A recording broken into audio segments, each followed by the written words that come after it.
On démarre avec les lieux qui nous accueillent. Aujourd'hui, je suis avec Antoine Marc. Salut. Salut Antoine, comment vas-tu? Bah écoute, très bien, cette belle journée. Oui, on a un temps magnifique. 32 degrés, ce qu'on adore pour toute la semaine. Alors, tu es le gérant du Joe & Joe à Hossegor. Exactement. Si on commençait par des présentations, est-ce que tu veux bien nous dire qui tu es et qu'est-ce que c'est le Joe & Joe? Alors, je m'appelle Antoine, j'ai 36 ans, donc je suis effectivement directeur, plus que gérant du Joe & Joe depuis maintenant pratiquement 8 ans. Donc Joe & Joe, qu'est-ce que c'est ou comment on le voit? C'est vraiment un lieu de vie, un lieu d'accueil. Ça porte le nom d'hostel. Hostel, c'est le nouveau nom un petit peu des auberges de jeunesse, de ce qui est inspiré des auberges de jeunesse. Nous, aujourd'hui, Joe & Joe, c'est un jardin d'un hectare dans lequel on adore accueillir toute personne qui souhaite venir nous voir, quels que soient ses projets. Que ce soit pour boire un coup en famille, que ce soit pour regarder un match, que ce soit pour célébrer quelque chose. On est vraiment ce type de lieu d'accueil et en plus de ça, on a une partie hébergement qui fait que si tu habites loin, bah, tu peux vivre l'expérience de Joe & Joe et y dormir le soir si tu le souhaites, sachant qu'on a une auberge qui fait 135 lits, que ce soit en dortoir ou en chambre privée. Aujourd'hui, par exemple, le lieu était privatisé, 120 personnes qui occupent les lieux. Mais tu as pu rentrer malgré tout, parce que c'est aussi notre état d'esprit. Effectivement, on accueillait le mois de juin, il y a pas mal de collaborateurs qui aiment bien se retrouver dans un lieu chouette, et c'est le cas, là, il y a 120 personnes d'une entreprise qui sont venues manger, puis qui là, certains sont en train de faire une pétanque, d'autres, je les ai tous vus en train de discuter dans le jardin, qui a cet esprit guinguette assez chouette. C'est vraiment une partie de ce qu'on fait. Quand l'ensemble des locaux sont habituellement au travail, nous on travaille aussi avec des entreprises, sachant que notre cœur de métier reste d'accueillir une clientèle qui n'est pas dans un cadre de travail et qui vient se ressourcer chez nous, qu'elle soit locale ou qu'elle vienne de loin. Le lieu, il est assez chouette. Alors, ceux qui nous écoutent ne savent pas forcément à quoi il ressemble. Tu dis que ça fait 1 hectare. Ouais. Tu peux expliquer qu'est-ce qu'on trouve sur ce lieu d'1 hectare? Alors, ce lieu, il a déjà une localisation qui est vraiment cool. On discutait un petit peu en amont de commencer cette interview. Pas mal de gens utilisent la voiture, que ce soit en région, les locaux, que ce soit pour venir nous voir, etc. On est à 400 mètres de la mer. On est près du port, près du centre-ville et vraiment pas loin de la forêt. Donc ce qui est assez chouette, c'est qu'à partir du moment où on est au Joe & Joe, on se déplace globalement à vélo ou à pied, ce qui est ultra chouette.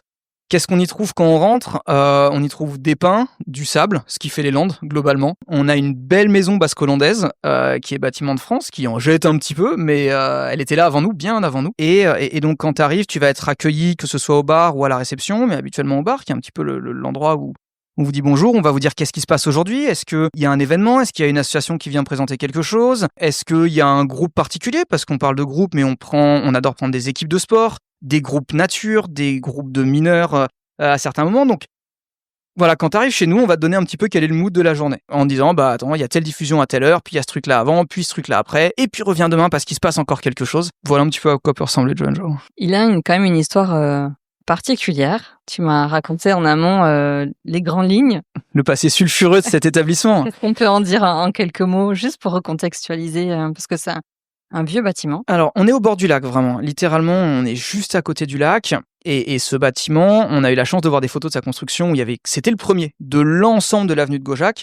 Il a été construit par le baron de Gaujac, qui aimait s'y ressourcer et qui avait vraisemblablement un côté festif non dissimulé. Donc, c'est le baron de Gaujac qui a construit ici, qui a fait quelques belles soirées vraisemblablement, et il y a quelques dizaines, voire centaines d'années. Ensuite, les colonies du Gers ont permis à pas mal d'enfants de venir se ressourcer ici.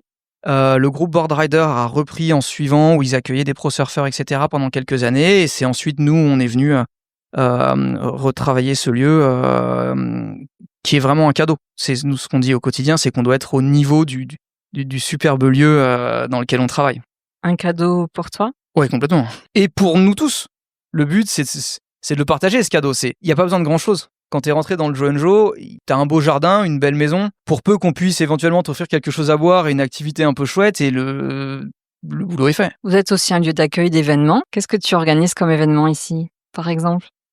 On organise absolument tout. Je vais être un tout petit peu lame, désolé pour l'anglicisme. Dans l'auberge espagnole, qui date de 2006, il me semble, comme film, qui a fait que je suis probablement là aujourd'hui, ils expliquent qu'une auberge espagnole, on n'y trouve que ce qu'on y apporte. Et c'est à travers cette philosophie vraiment que on s'occupe du Joe & Joe. Donc, qu'est-ce qu'on trouve comme événement? On trouve les événements que nos amis, nos futurs amis, toute personne qui est rentrée dans le Joe & Joe, qui a discuté avec nous et qui nous a dit est-ce qu'on pourrait organiser ça? Si c'est faisable et que ça nous plaît, on y va. Donc, à partir de là, sur ce mois de juin, par exemple, on est sur 2 événements associatifs. On va avoir des événements très festifs. On va avoir des événements autour du sport. On a célébré des mariages, pas plus tard qu'il y a 2 semaines, il me semble. On peut faire des événements culinaires. On a fait les championnats du monde de plancha il y a 2 semaines, ce qui était fort sympa et rigolo. Et on ne sait pas ce qu'on fera vraiment l'année suivante. Il y a des redondances sur certains événements, parce qu'on aime bien l'avoir fait une fois, et quand on s'est rencontré avec des gens qui veulent créer cet événement, c'est chouette de continuer. Mais c'est aussi... on ne sait pas, on aime être surpris. Un jour, c'est un coup de fil, c'est une rencontre, c'est quelque chose, et puis hop, il y a un événement qui est lancé. Des fois, on ne sait pas trop où ça va, et puis on attend de voir.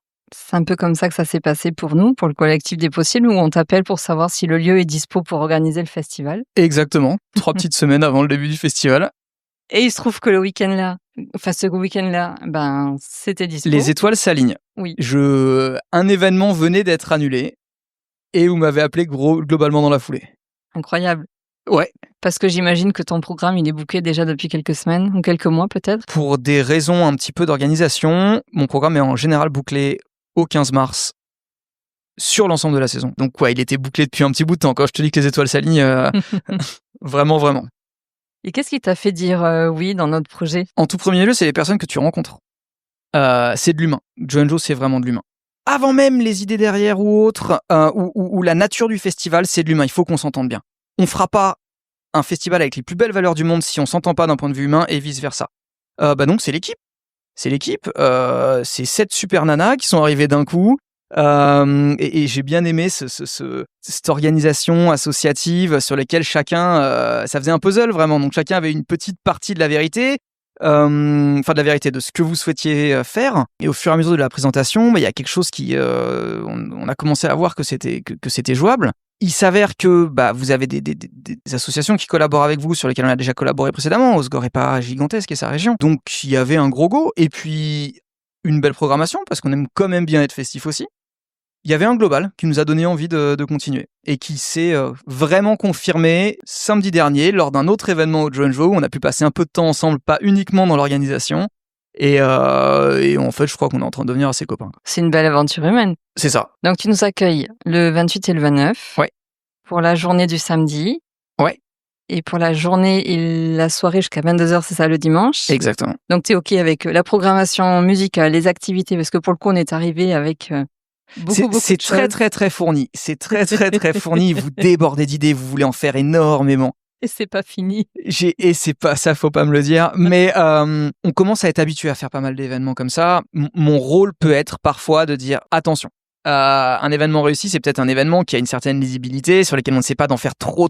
Faisons un premier. Pour moi, le mieux est parfois l'ennemi du bien. Ça peut être un manque d'ambition, mais c'est pas nécessairement le cas. Assurons des choses, assurons une bonne base. Et puis l'année prochaine, on se reverra et on pourra faire encore plus gros et encore plus fort et ce sera trop cool. Mais parfois, c'est peut-être un peu intéressant d'aller tout doux. Surtout quand t'as 6 filles qui ont 1000 idées à la seconde et qui du coup étaient là. Waouh, je sais pas si on peut rentrer tout ça dans le Joe & Joe sur 48 heures, c'est pas sûr. Écoute, a priori, oui. Ouais. Tu disais tout à l'heure, toutes les étoiles s'alignent, mais tu sais que nous, on vise les étoiles.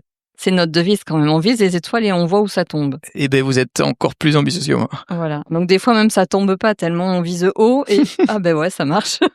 Petite étoile filante qui retombe au bon endroit pour vous montrer la voie. En tout cas, merci donc de nous accueillir. Parce que c'est vrai que si on n'avait pas eu le lieu, on n'avait pas de festival, clairement. Donc merci à toi et merci au Joe & Joe. Un grand plaisir. C'est quoi la raison d'être en fait du Joe & Joe si tu devais la décrire ? J'en reviendrai sur l'humain. À titre personnel, et pourtant je ne représente pas Joe & Joe, ou indirectement, à titre personnel, ma vie a changé après avoir passé 1 an dans un établissement similaire au Joe & Joe quand j'avais 18 ans. C'était il y a 18 ans. Je prends un coup de vieux. Elle a littéralement changé et elle fait que je suis là aujourd'hui. Que ce soit à travers l'embauche de mes équipes ou l'accueil de mes clients, se dire que on va avoir un impact positif dans la vie des gens qu'on accueille, parce que en anglais, le terme de ce qu'on fait, c'est de l'hospitality. C'est être hospitalier, c'est accueillir des gens. C'est accueillir des gens, leur faire passer un bon moment. Pour certains, ça ira plus loin que ça. Pour d'autres, c'est juste un bon moment dont ils ont fortement besoin. En ce moment, la vie est pas si rose de partout. Ça peut être assez anxiogène. Si on fait ça, si la personne en partant de chez nous, elle a un sourire, moi, c'est pour ça que je bosse aujourd'hui. Un sourire, un merci, un on a passé un bon moment, un on reviendra. Et encore plus cool quand la personne revient en disant on est revenu. Et là, on se dit c'est cool, ils ont trouvé un endroit, pas un shelter, mais un endroit où ils se sentent bien pendant une petite période donnée. Et c'est ça aujourd'hui qui me drive, qui drive aussi les équipes. Vraiment. Une grosse partie des équipes dehors sur place, elles transmettent le fait d'être heureuses ou non.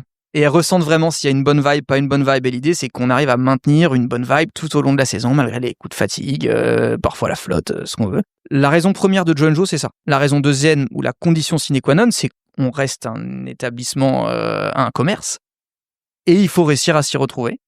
Mais ça passe presque en deuxième, et je pense que les deux vont ensemble.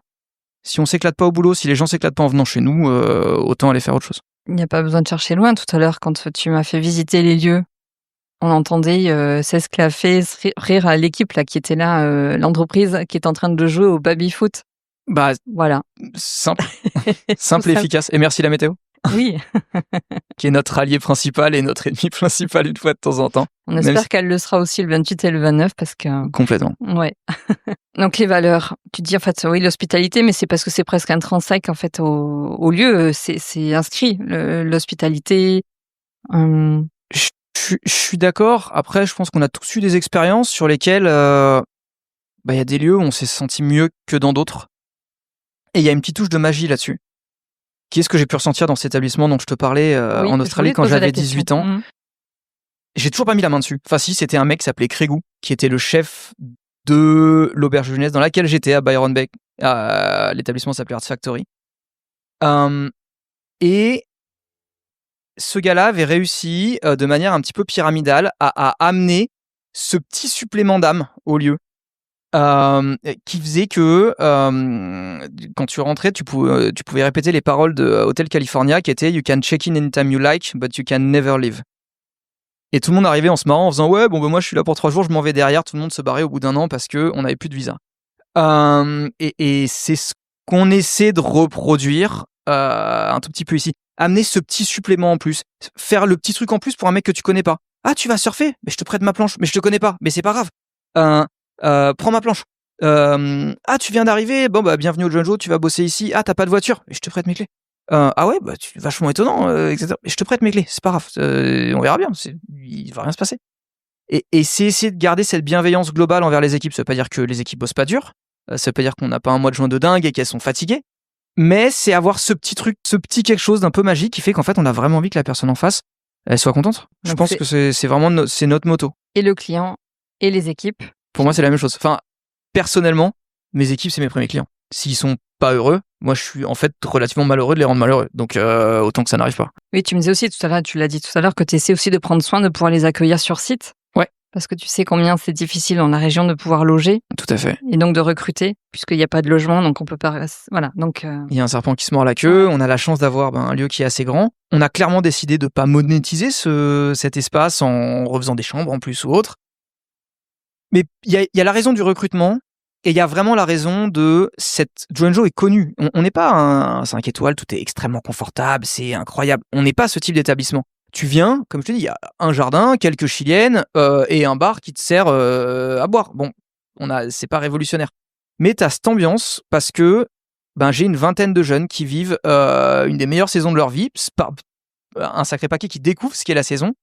Et ce bonheur qu'ils ont à vivre ça, ils le transmettent malgré eux aux clients quand les clients viennent commander, etc. Et ça, c'est chouette. Pour revenir un petit peu aussi à l'objet de notre festival, c'est quoi ton rapport à la nature? Alors, tu décrivais le lieu, il y a des arbres, il y a une petite forêt au fond, c'est Ouais. vrai que c'est assez sympa.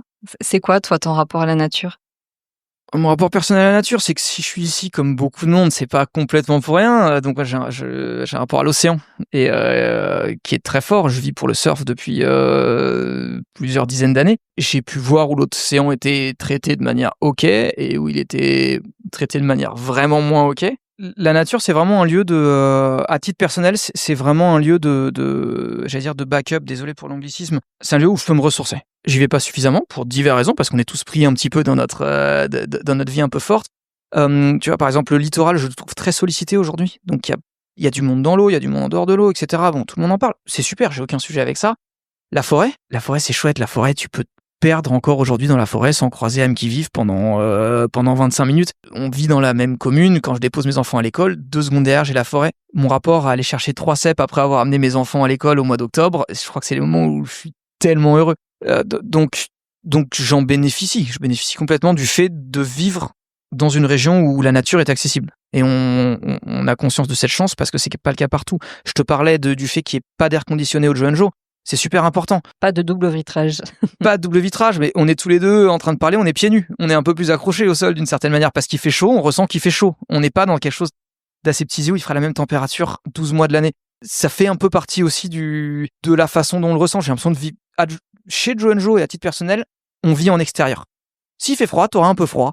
S'il fait mouillé, tu seras un peu mouillé. Et s'il fait bon, il fera bon. Et s'il fait trop chaud, on va tous en chier. Et j'irai acheter des pistolets à eau chez Leclerc comme je fais tous les ans au moment de la canicule. C'est une de mes tâches de la semaine.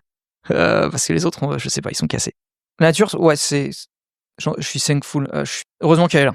Et c'est quand tu la côtoies, que tu as la chance de pouvoir la côtoyer au quotidien, que tu te rends compte à quel point c'est un manque pour ceux qui peuvent pas le faire, qui n'ont pas le choix dans leur vie du quotidien. Comment, dans l'après-coup, tu réalises comment ça a pu te manquer dans ta vie, en fait. Ouais, complètement. Et c'est vrai que c'est fort appréciable d'avoir aussi tous ces arbres autour. On est dans ce gore, mais on n'est pas loin de la plage, mais on est dans... Les arbres, ils viennent te créer un cocon, en fait. Oui. Tu regardes le ciel, et puis ils viennent t'ancrer. Tu sais que, bon, les pins, t'es dans les Landes, et puis tu les... Ouais, je vais pas partir dans des envolées lyriques, et tu les regardes bouger tout doucement au gré du vent. C'est un côté vachement reposant, quoi. C'est sympa. Et puis ils étaient là certainement depuis très longtemps.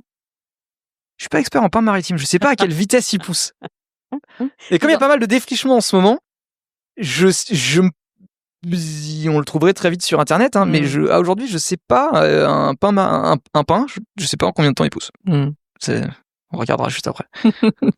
Est-ce que tu avais un message à transmettre aujourd'hui en particulier, en acceptant aussi de prendre la parole? J'ai une certaine anxiété qui est en train de se développer d'un point de vue social, pour être franc. Le fait d'essayer de vivre ensemble, les uns avec les autres, de se comprendre et de faire preuve de tolérance les uns envers les autres, se comprendre les uns les autres, comprendre les enjeux d'un chacun, je trouve que c'est de plus en plus compliqué d'un point de vue mondial, on va pas parler de l'ordre mondial, comme d'un point de vue de ultra local. Je trouve qu'on s'engueule beaucoup, qu'on se respecte pas énormément, on a du mal à vivre ensemble, on n'a plus vraiment envie de comprendre l'autre, on a envie de défendre notre gueule et de pas avoir tellement plus à faire. Et le jour où ça va mieux, ce serait pas mal parce que je trouve que ça va pas dans un super sens actuellement. Tu peux le ressentir ici, que c'est compliqué de vivre ensemble au-delà de l'état d'esprit que tu essayes de créer, l'ambiance. Tu le ressens ça dans le relationnel avec les clients ou entre les clients eux-mêmes? On peut ressentir depuis assez récemment des prémices il faut qu'on fasse attention à continuer à promouvoir le bien vivre ensemble. Ne nous cachons pas, on vit dans un lieu qui est extrêmement bienveillant, que j'appelle plus habituellement le monde des bisounours. On vit vraiment chez les bisounours ici. Sur la région d'Osgore, Signos-Cabreton et même en extrapolant, etc. Il faut se rendre de la chance qu'on a de vivre dans un endroit où il y a quasiment pas de violence, il y a quasiment pas d'insécurité. Je peux laisser ma femme rentrer chez elle et sortir sans me faire de soucis. Mais que sur certains sujets, on peut se rendre compte parfois que et je dois probablement être fautif là-dedans aussi. On peut avoir tendance à beaucoup penser à nous aujourd'hui, à devenir de plus en plus égoïste. Je pense que le monde actuel nous amène à ça. Et à pas vraiment vouloir comprendre ce qui se passe à côté et essayer de concilier, ouais, c'est possible. Et donc ton message par rapport à ça, ce serait quoi? Essayons d'être plus tolérants les uns avec les autres? Ouais, ce serait un message de tolérance, pour être franc. Clairement. Bah, tu vois, l'événement qu'on organise, l'idée c'est ça avant tout, c'est de pouvoir se rassembler dans la joie. L'idée de départ, elle était là en fait, c'était d'organiser un événement qui nous permette d'être en lien les uns avec les autres, de sensibiliser évidemment à l'environnement dans lequel on vit, parce qu'on est relié à lui, on est la nature. Mais surtout d'apprendre aussi à être dans la joie et être ensemble, en fait. Et créer peut-être des réseaux, de se fédérer, intégrer des collectifs, tu vois, d'apprendre à vivre un peu plus ensemble. C'est un besoin c'est une œuvre qui est super louable parce qu'on en a besoin et on le ressent. Parce que ces types d'événements aujourd'hui rassemblent. Ils rassemblent les gens qui ont envie d'être ensemble. Et ceux qui n'ont pas envie... C'est peut-être plus à ceux-là que s'adresse ce message, mais tu vois, même sur Osgore, est-ce que tout le monde se mixe vraiment? Est-ce que aujourd'hui, c'est une question, on pourrait y passer 1000 ans. Est-ce que à l'échelle des Landes, les gars des terres rencontrent beaucoup les gars de la côte et vice versa? Et à quel moment, dans quel contexte? Et est-ce que ça se passe super bien ou pas? C'est des questions qu'on peut se poser. C'est quoi le public qui vient ici au Joenjo? Est-ce que, par exemple, toi, tu vois une diversité de profils? C'est une c'était un des grands bonheurs qu'on a eu au tout début. Quand on a ouvert, on savait pas qui allait venir. Un commerçant qui ouvre son commerce, il a une idée, mais il est pas sûr. T'as une cible. T'as une cible. T'as clairement une cible, normalement. Quand la cible, tu l'appelles les millennials manded, c'est que tu sais pas. C'est que t'as trouvé un terme qui englobe potentiellement tout le monde, mais t'es pas sûr. Le Joe & est assez incroyable pour ça. Tu vas avoir, mais reprenons ce week-end, tu vas avoir une équipe de rugby. Les mecs, ils vont peut-être à peine dormir pendant 48 heures. Ils sont un peu trop chauds. Mais tu vas aussi avoir une famille, comme on avait ce week-end, qui fait une cousinade, qui sont beaucoup moins chauds. Au milieu de ça, tu vas avoir 1 ou 2 sportifs professionnels, des gamins du coin, des touristes qui viennent de partout, que ce soit en France ou des anglo-saxons, des allemands, des suisses, etc. Et comme il y a vraiment tout le monde va créer cette ambiance qui est si particulière parce que va y apporter sa petite touche. Le mec un peu trop chaud qui a envie de bringuer fort, il va se détendre, il va se rendre compte que c'est pas l'endroit. Le mec un peu coincé, il va se détendre aussi parce qu'il va se rendre compte que pour le coup c'est l'endroit pour être un peu moins coincé. Tout le monde va se mixer pour créer une ambiance qui est si spécifique à ce lieu, qui vient du spot. Les parents adorent venir ici parce que les enfants sont safe. Ça, je l'ai réalisé en devenant papa ici au sein du Joe & les parents adorent. Les bandes de copains, il y a un grand lieu où faire 1000 trucs, ou de copines, elles adorent aussi. Les sportifs sont juste à côté de la plage et peuvent en vélo aller sur 3 ou 4 spots différents pour aller surfer. C'est complètement mixé. On peut avoir une entreprise avec des jeunes qui se marrent, avec un enterrement de vie de garçon, avec un homme politique au milieu de tout ça. Et tout le monde a une certaine anonymité, tout le monde est traité un certain anonymat, tout le monde est traité complètement de la même manière. J'ai tendance à tutoyer tout le monde. Je crois qu'on s'est même pas posé la question. Tout à fait. Voilà. Et voilà un petit peu la population qu'on peut avoir. Donc le Joe & c'est la recette du vivre ensemble. On essaye. On essaye, clairement. Un dernier mot pour terminer? On va continuer la danse du soleil qui a vachement bien fonctionné pour les 28 et 29. Très heureux d'accueillir ce festival qui porte de très belles valeurs. J'adore me dire, j'ai même envie de te dire très heureux d'accueillir cette première édition du festival. Je crois qu'on est tous déjà en train de se projeter à se dire l'année suivante on pourra en plus faire ci et ça et ça. Donc un grand merci pour votre confiance et puis hâte de le voir vivre, sortir de terre. On va porter plein de trucs et on va monter tout ça, ça va être chouette. Eh bien merci Antoine et à ton équipe. Et un grand merci à toi. Et à très vite. Très très vite du coup.